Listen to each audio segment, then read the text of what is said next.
What's going on, my fellow isolated Transformers fans? Today we're taking a look at Transformers Studio Series number 57, Jeep Bumblebee. Yes, that's right, this is a Bumblebee that transforms into a Willys Jeep. Don't know what a Willys Jeep is? You'll find out by the end of this review. This Bumblebee comes to me from Twitter follower It's Blaster. You can see his address right there at the bottom of the screen. Thank you so much, my friend. I did pay for these figures. He just got them to me a little bit early. They are also going to be available on the Big Bad Toy Store and any other online retailer shortly. Now, I gotta say straight off the bat, this is a fantastic looking Bumblebee figure. The dark and the light all merge really well. The only problem I have with the paint on the figure is right there at the very hinge of the chest pieces.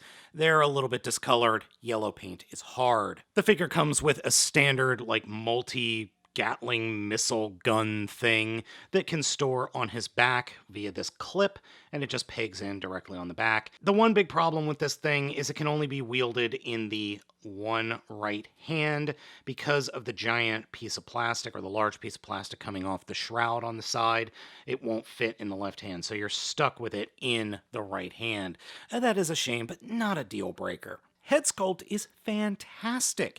It's beautifully painted. The eyes are nice, bright and blue. The Autobot symbol is on there. I don't know how they managed to get it there.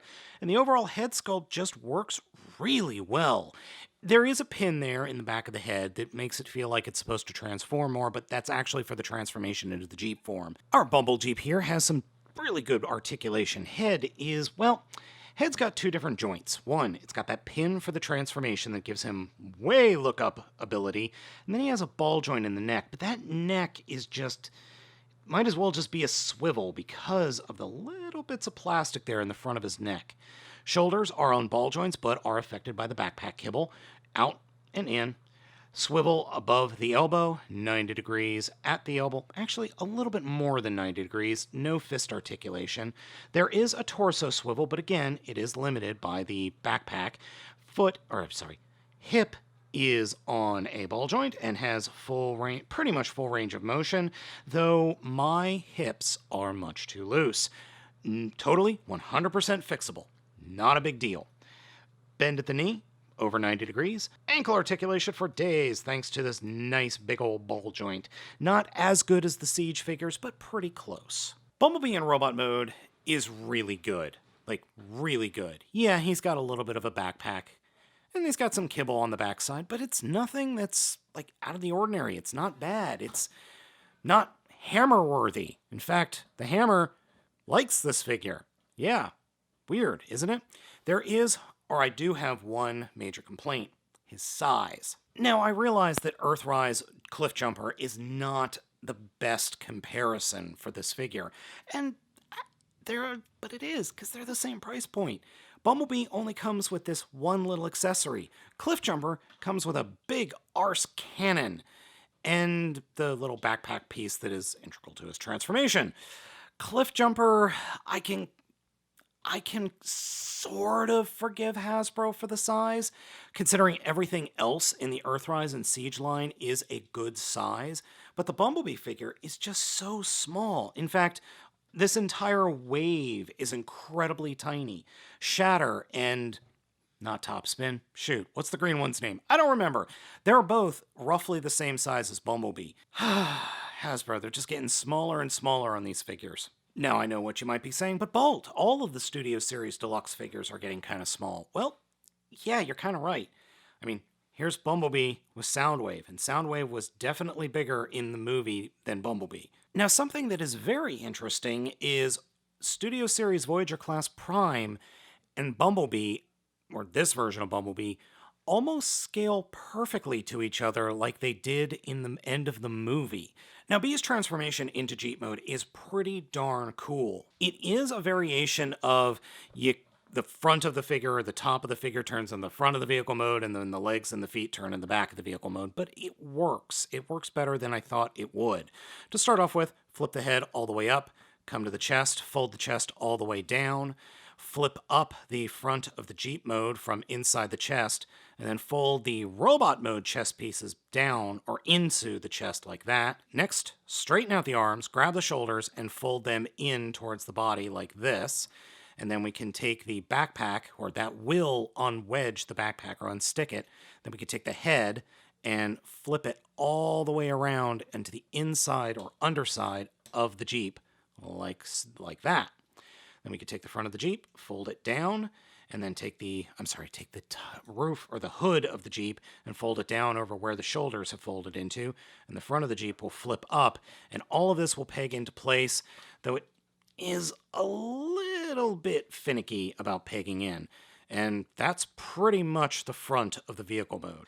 And then I like to just point the fists and the arms straight down for now. Then come to the back of the legs and flip the inside of the leg up, and the outside of the leg will fold up along the body of the vehicle, like so. And then take the leg or the knee and kind of push it up. Then this whole section will flip out and then flip all the way around. But first, gotta fold the seat up and then fold that like that. Turn the feet around, and then the feet will fold up and form the base of the back of the Jeep, and then flip up the spare wheel. So we'll do that again on this side. So I prematurely folded up the seats. Take the outside of the leg, fold it out. Take the inside of the leg and fold it up till it connects to the wheel. Then take the wheel, fold it down to the outside, and then flip it all the way around. To the inside of the leg, then flip it all the way around to the outside of the leg.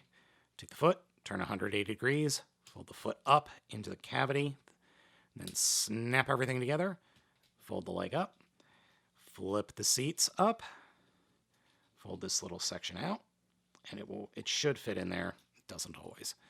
And then just bring everything together until they all snap into place. And then we could take the arms and fold them in, and then there are these little pegs right in there. And these little pegs that are in the inside of the forearms will peg into those peg holes, like that. Anywho, the gun will actually form an exhaust. So you see these little tabs in here? Those little tab holes will peg into these tabs on the inside of the gun. I'm sorry, my camera keeps auto-zooming out on me for no reason whatsoever. And unfortunately, it is a known issue with the camcorder that I'm using. This is actually the hardest part of the transformation, is getting this wedged in there. There, I think I got it. Nope, I totally didn't. There we go. Flip up the front, and we have a Jeep mode. This Jeep mode works really well, and it rolls with no problem. Yeah, the fact that the arms are completely visible underneath, that's pretty much every Bumblebee mode ever.